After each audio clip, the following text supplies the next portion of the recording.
समीर इब्राहिम साहब हमारे साथ मौजूद हैं। समीर साहब आप कंटिन्यू करें सर, फिर मैं मजीद भी आपसे सवालात करूंगा।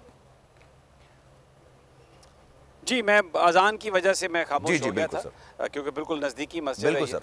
तो अब ये फैसला होना बाकी है कि नमाज जनाजा कहाँ पर पढ़ी जाए, क्योंकि अपील्स पूरी दुनिया में लोग कर रहे हैं। सोशल मीडिया पर भी एक ट्रेंड बना हुआ है कि आप आएँ जनाजे में, और ये बुनियादी तौर पर जिन लोगों ने अरश शरीफ को शहीद किया, ये उन लोगों को जवाब होगा कि पाकिस्तानी कौम, पाकिस्तानी अवाम ये जो कुछ भी किया गया है इसको रिजेक्ट करती है।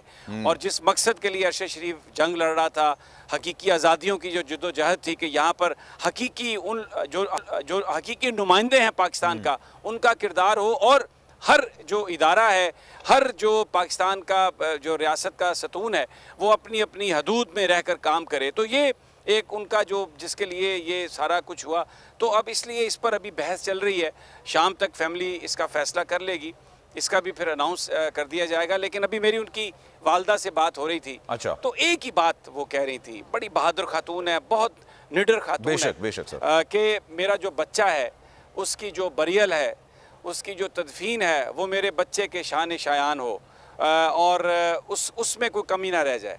तो यहाँ पर हम सब लोग जो हैं उनके साथ इस बात पे हैं कि हम बिल्कुल जो अरश शरीफ की जो शहादत है, जिस अंदाज में वो शहीद हुए, हम पूरा उनकी जो बरियल है वो वैसे ही होगी। बिल्कुल। दूसरा, यहाँ पर अभी आप जो आपने बात की, उससे पहले यहाँ पर इफ्तिखार चौधरी साहब, साबिक चीफ जस्टिस ऑफ पाकिस्तान, वो यहाँ पर आए, उनकी वालदा से उन्होंने ताज़ियत की।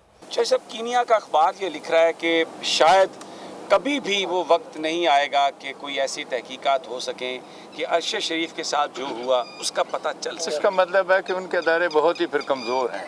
अगर वो इतने बड़े इंसिडेंट को भी प्रूव नहीं कर सकते हैं, हम तो फिर और कुछ कह ही नहीं सकते क्योंकि हमारा और उनका मुल्क में हम कुछ जाकर कुछ करने से तो रहे, लेकिन ये किसका मतलब है उनके अदारे बहुत ज़्यादा कमज़ोर हैं। इस पर ज़रा अगर आप कुछ बयान फरमा दें कि फिर वो जो हालात हैं जिन्होंने अरश शरीफ पर ये ज़मीन तंग कर दी और वो यहाँ से भागने पर मजबूर हुआ, UAE से भी मजबूर करके उसको डिपोर्ट कर वहाँ से भी भगाया गया, तो ये कब ठीक होगा और ये क्या है?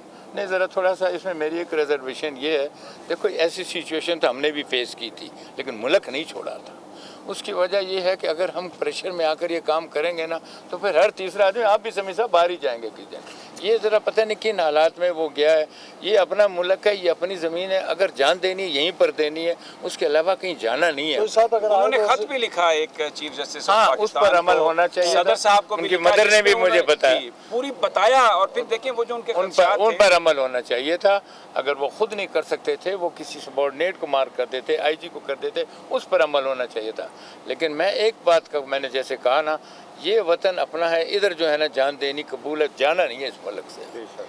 अभी आप हुकूमत पाकिस्तान से क्या कहेंगे? मैं तो ये कहूँगा कि वो कीनिया की हुकूमत को प्रेशराइज़ करें, सही हक़ाइक़ लेकर आएँ। कि जैसे आपने आज ही खबर दे दी कि कीनिया का अखबार कहता है कि वो कर नहीं सकेंगे, इसका मतलब कि उनके अदारे कमज़ोर हैं बहुत ज़्यादा। लेकिन हमारी हुकूमत अगर चाहे तो वहाँ पर उनको प्रेशराइज़ करके बहुत कुछ वहाँ से मालूम कर सकती है। आप समझते हैं कि इसमें यूनाइटेड नेशन की कोई सपोर्ट ली जा सकती है? उसमें कोई दम है? नहीं, हमारे मुल्क में इतना है कि हम इंशाल्लाह उनको जो है मजबूर कर सकते हैं। यूनाइटेड स्टेट्स की तो वहाँ पर चली जाती है कि जब हम खुद कमज़ोर हों। अल्लाह का शुक्र है हमारा एक है, और वो हमारे फॉरेन ऑफिस की ड्यूटी बनती है कि वहाँ जाकर ये करें। एक आखिरी सवाल आपसे कि अगर अरशद शरीफ को यहाँ पे ना प्रोटेक्शन मिली, ना किसी ने तहकीकात की, तो अब उसकी शहादत के बाद कुछ होगा? जब एक आदमी दुनिया से साथ उस वक़्त कुछ नहीं हुआ, अब शहादत होगी तो क्या होगा उसके बाद?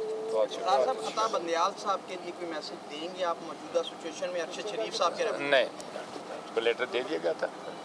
Thank you very much. जनाब, अगर ये वीडियो आपको पसंद आई है तो लाइक पर क्लिक जरूर कीजिएगा। एक बार फिर नंबर 1 बोल न्यूज ने एक बार फिर सारे रिकॉर्ड तोड़ दिए। 8 दिन के अंदर अंदर लॉन्ग मार्च का ऐलान हो जाएगा। इलेक्शन पे तवज्जो करते और इसके बाद जो है हम इसको निपटेंगे। बोल का प्रोग्राम नेशनल डिबेट 11 बजे की स्लॉट में सबसे ज्यादा देखा गया। बंद गली में तो नहीं फंस गया है कि फाइनल कॉल की अनाउंसमेंट ही नहीं होके दे रही? वो बंद गली पहुंचते पहुंचते वजीर आज़म की कुर्सी तक पहुंच गए। 68% सार्फिन ने सिर्फ बोल देखने का इंतखाब किया क्योंकि बोल है नंबर 1। सबसे बड़ी कवरेज, सबसे बड़े पैनलिस्ट, हमने तो बड़ी PMLN के वार सहे, वो भी बिला वजह। सबसे ज्यादा रिपोर्टर्स। इलेक्शन कमीशन की जानिब से कोई इंतजाम इतने अच्छे तरीके से नहीं किए गए। बोल की रिवायत, सबसे पहला नतीजा। अहम खबर है बहावल नगर भी कप्तान का, PTI कामयाब, मुकम्मल गैर हतमी गैर सरकारी नतीजा सिर्फ बोल न्यूज पर। लम्हा बा लम्हा इलेक्शन की खबर सिर्फ बोल पर। सब्सक्राइब करें और बेल दबाएं ताकि कोई खबर रह न जाए।